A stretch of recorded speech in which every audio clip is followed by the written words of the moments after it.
Beta, in last video, we were left with the diagram part of this particular question. So बेटा इसका diagram magnetic field lines का हम आज बनाएंगे. So बेटा suppose it is a magnet. So हमारा पहला point ये था कि जो magnetic field होती हैं वो closed loop बनाती हैं. So बेटा ये closed loop बनाती हैं, ये north से शुरू होंगी बाहर. मैंने कहा था कि मैग्नेट के अंदर जो है ये साउथ से नॉर्थ जाएंगी एंड मैग्नेटिक के बाहर जो है ये नॉर्थ टू साउथ ट्रैवल करेंगी. ठीक है बेटा. एंड जो पहला पॉइंट हमने कहा था क्लोज्ड लूप बनाएंगी. सो इस तरह की क्लोज्ड लूप ये बनाएंगी. So suppose it is a closed loop बेटा. नाउ एक मैं नीचे को बना देता हूँ. सो इस तरह से बहुत सारी जो मैग्नेटिक फील्ड लाइंस हैं वो चलेंगी. ठीक है बेटा. सो आपकी बुक्स में इसी क्लोज लूप नहीं बनी होती ज़्यादातर, वहाँ पर आपको सीधे ही लूप्स देखने को मिलती हैं. सो सपोज ऐसे आपने बनाया एंड उसके बाद हमने सेकंड लूप कहा था कि ये कभी भी एक दूसरे को इंटरसेक्ट नहीं करती. सो बेटा ये इंटरसेक्ट नहीं कर रही एक दूसरे को टच भी नहीं कर रही. ठीक है बेटा. एंड एक पॉइंट हमने कहा था कि ये जो मैग्नेटिक फील्ड लाइंस होती हैं ये पोल्स के पास, देखो जैसे पोल्स के पास काफ़ी ज़्यादा क्राउडेड होंगी. सो पोल्स के पास काफ़ी ज़्यादा होंगी एंड पोल्स के जो अवे में काफ़ी ज़्यादा सेपरेट होंगी. So let me make one more, let me extend it basically.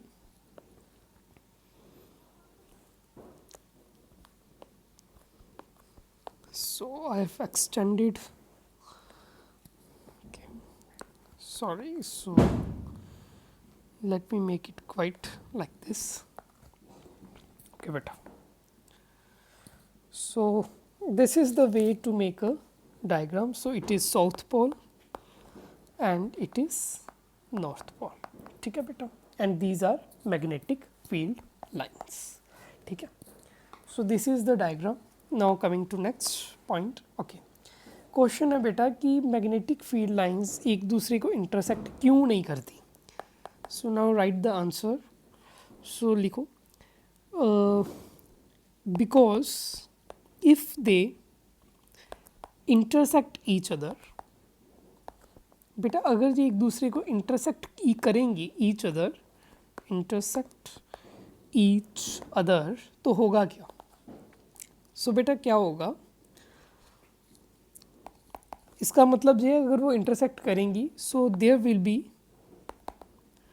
A point of intersection. अब सपोज करो कि जैसे एक ये मैग्नेटिक फील्ड लाइन है एंड एक दूसरी मैग्नेटिक फील्ड लाइन है. अगर ये एक दूसरे को टच करेंगी सो एक पॉइंट बनेगा इंटरसेक्शन का. There will be point of intersection. So बेटा अगर पॉइंट ऑफ इंटरसेक्शन होगा तो उसकी वजह से होगा क्या, जो कंपास नीडल है, compass needle would point towards two directions, दो डायरेक्शंस की तरफ पॉइंट करेगी, which is not possible, which is not possible. So therefore magnetic field lines never intersect each other. Okay beta. So now coming to next question. What are the consequences of deficiency of hemoglobin. So beta first of all hemoglobin होता क्या बेटा, hemoglobin क्या होता है बेटा. लिखो it is basically बेटा haemoglobin. अब आपने देखा होगा कि जो ब्लड का कलर है वो रेड होता है. सो बेटा ब्लड का कलर जो है वो रेड होता क्यों है, इसकी वजह क्या है, haemoglobin. So it is a red coloured, write down, it is a red coloured pigment molecule which is present in RBC, red blood cells में होता है बेटे ये। उसकी वजह से क्या होगा, and has high affinity. Affinity का बेटे मतलब है फोर्स ऑफ अट्रैक्शन, इसकी हाई एफिनिटी फॉर ऑक्सीजन। इसका मतलब ये है कि हीमोग्लोबिन जहाँ पर भी होगा ऑक्सीजन इसके पास आके बैठेगी। ठीक है बेटा, हाई एफिनिटी फॉर ऑक्सीजन। ठीक है, सो बेटा बेसिकली अगर मैं हीमोग्लोबिन का आपको स्ट्रक्चर बताऊँ सो ये कुछ ऐसा होगा।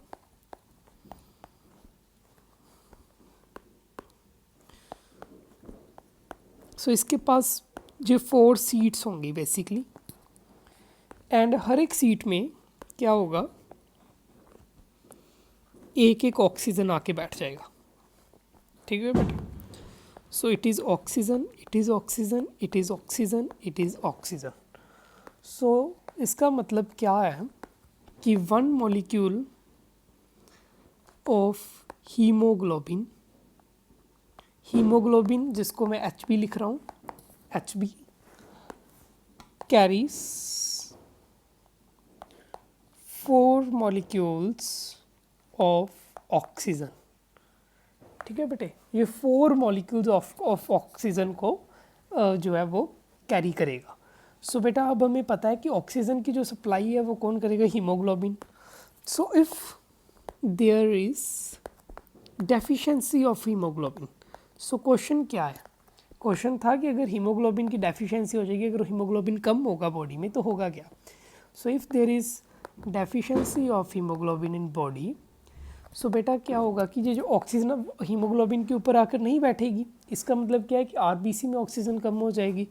सो there will be decreased oxygen carrying capacity of blood.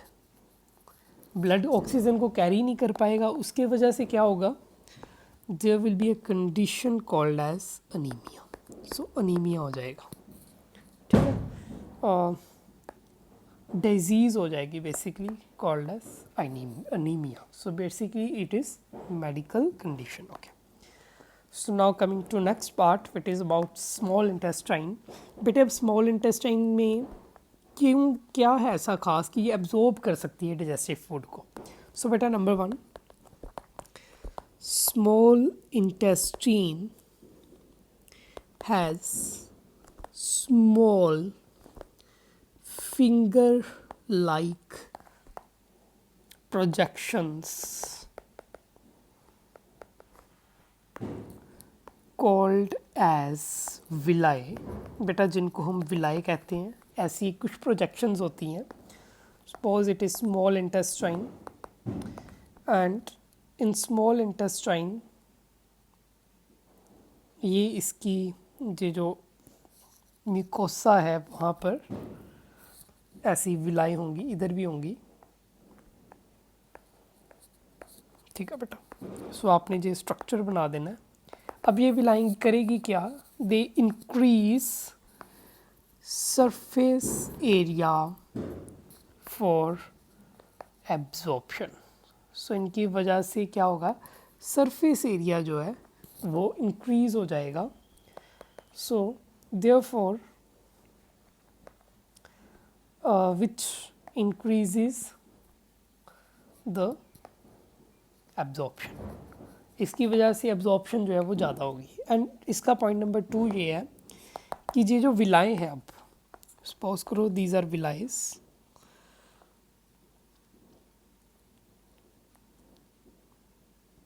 अगर मैं आपको एक विलाई को थोड़ा इंक्रीज करके स्ट्रक्चर बताऊं तो क्या होगा,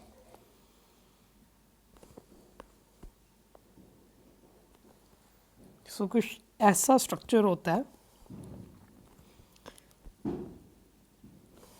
सो इसमें हो दिखा क्या रहा हूँ बेटा, ये जो रेड एंड ब्लू कलर की ये ब्लड वेसल्स हैं, blood vessels.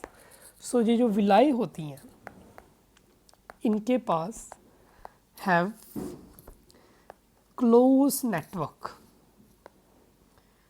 Of blood vessels जिसकी वजह से क्या होगा, blood vessels which increases the uptake of digestive food from small intestine and deliver it to other organs. सो बेटा इसके पास ब्लड वेसल्स ज़्यादा हैं, सो इसकी वजह से इंक्रीजेस एब्जॉर्प्शन। ठीक है बेटा, इसकी वजह से एब्जॉर्प्शन ऑफ डाइजेस्टिव फूड जो है, डाइजेस्टेड फूड जो है वो इंक्रीज़ होती है। सो बेटा ये 2 पॉइंट्स है जो आपने लिखने हैं कि एक इसके पास विलाए हैं जो कि एब्जॉर्प्शन एरिया इंक्रीज़ कर रही हैं, सेकेंड इसके पास ब्लड वेसल हैं जो कि डाइजेस्टिव फूड को अच्छे से क्या कर लेंगे। Okay, now coming to next question, now question number 11. So question is how are lungs designed in humans to maximize area for exchange of the gases. So बेटा सी, ये आपका ट्रेकिया है, इट इज़ अ ट्रेकिया। हम सबको पता है कि trachea जो है वो ऐसे करके डिवाइड होगा, जो ट्रेकिया के ऊपर कार्टिलेजिनस रिंग्स पड़े हैं। ओके, सो एंड इसके बाद ट्रेकिया जो है वो सेकेंडरी ब्रोंकाई में चला जाएगा। सपोज दीज आर लंग्स, हमें पता है ये क्या है, हमारे लंग्स हैं। कि बेटा इस लंग को मैं थोड़ा बड़ा बनाऊंगा किसी कारण से, वो आपको भी समझ में आ जाएगा। ओके, सो बेटा what happens now, see suppose this is lung. Okay, एक राइट लंग है, एक लेफ्ट लंग है। Okay, so now coming see here, बेटा होगा क्या अब इसमें। अब ये जो ब्रोंकस है इससे एक निकलेगा। अब ये क्या था, ये था हमारा प्राइमरी ब्रोंकस, बेटा ये था मेरा secondary bronchus. Okay, now what is this, बेटा ये है हमारा bronchiole. What is it, it is bronchiole. इससे निकलेगा एक टर्मिनल ब्रोंकियोल। क्या निकलेगा, टर्मिनल ब्रोंकियोल। बेटा टर्मिनल ब्रोंकियोल से एक निकलेगा, सपोज करो ये टर्मिनल ब्रोंकियोल है, तो इससे निकलेगा एक रेस्पिरेटरी ब्रोंकियोल। रेस्पिरेटरी ब्रोंकियोल से बेटा निकलेगा एक रेस्पिरेटरी ब्रोंकियोल से एक निकलेगा alveolar duct, and alveolar duct के बाद एक निकलेगा एल्वियोलाई। ओके बेटे, बात समझाई। So let me now right it. So it was primary bronchus, it was bronchiole, and this is now your bronchiole. This is your terminal bronchiole. Okay. So बेटा मैं इसका कलर चेंज कर रहा हूँ. Suppose let me use blue color again. सो ये वाला है, ये हमारा होगा रेस्पिरेटरी ब्रोंकियोल, एंड इसके बाद ये येलो वाला है मेरा एल्वियोलर डक्ट, एंड ये लास्ट में आ गया एल्वियोलाई। सो बेटा समझा है आप हो क्या रहा है, बेसिकली ये डिवीज़न हो रही है। ओके, अगर आपने देखा होगा कि ये जो एल्वियोलाई है ये बहुत ज़्यादा बड़ा है, इसका साइज़ बहुत ज़्यादा बड़ा है। सो बेटा नाउ कमिंग टू नेक्स्ट, अब लिखना क्या है इसमें। सबसे पहले आपने ये डायग्राम बनाना है, उसके बाद आपने लिखना है कि in lungs the trachea divides into bronchi, bronchus, which further divides into bronchiole। बेटा ब्रोंकियोल में डिवाइड हो गया था, and which finally, and last में ओपन किस में हुआ था, लास्ट में कौन सा स्ट्रक्चर आया था, ओपन्स इनटू ये गुब्बारे जैसा जो स्ट्रक्चर मैंने बनाया था लास्ट में, अ बैलून like structure. सो बेटा एक बलून लाइक स्ट्रक्चर बनता है कॉल्ड एज एल्वियोलाई, सो उसे हम एल्वियोलाई कहते हैं। सो बेटा जी एल्वियोलाई होता क्या है, इसके दो फंक्शंस हैं। Number one, increase surface area, increase surface area. Number two बेटा इसके पास क्या है कि जिसकी वजह से क्या होगा, increase surface area for gaseous exchange, है ना, गैसेस ज़्यादा से ज़्यादा एक्सचेंज होंगी। Number two, it has extensive network of blood vessels. Okay बेटा, it has extensive network of blood vessels. Okay बेटा, सो ये दोनों चीज़ें क्या करेंगी, ये दोनों की दोनों चीज़ें क्या करेंगी, इंक्रीज कर देंगी गैसियस एक्सचेंज को। Okay beta, so this is the answer to your question. Now coming to next, what are the components of transport of blood? Okay, so component of transport of blood, so beta there are three components basically. One is heart, जो कि हमारा pumping organ है। Second is blood and third is blood vessels. Okay, so blood के बारे में आप थोड़ा सा लिख सकते हो। ब्लड में क्या होता है बेटे, बेसिकली एक तो एक तो प्लाज्मा होता है, एक वाटर होता है, एंड एक हमारे पास आरबीसी होंगे, डब्ल्यूबीसी होंगे एंड प्लेटलेट्स होंगे। एंड ब्लड वेसल में बेसिकली दो ही चीज़ें होती हैं, एक आर्टरी होती है, एक वेन होती है। ठीक है बेटा, और आपकी बुक के अकॉर्डिंग पल्मनरी आर्टरी भी है, पल्मनरी वेन भी है एंड कैपिलरी भी है। सो यही है बेटे basically components of transport of system in the blood.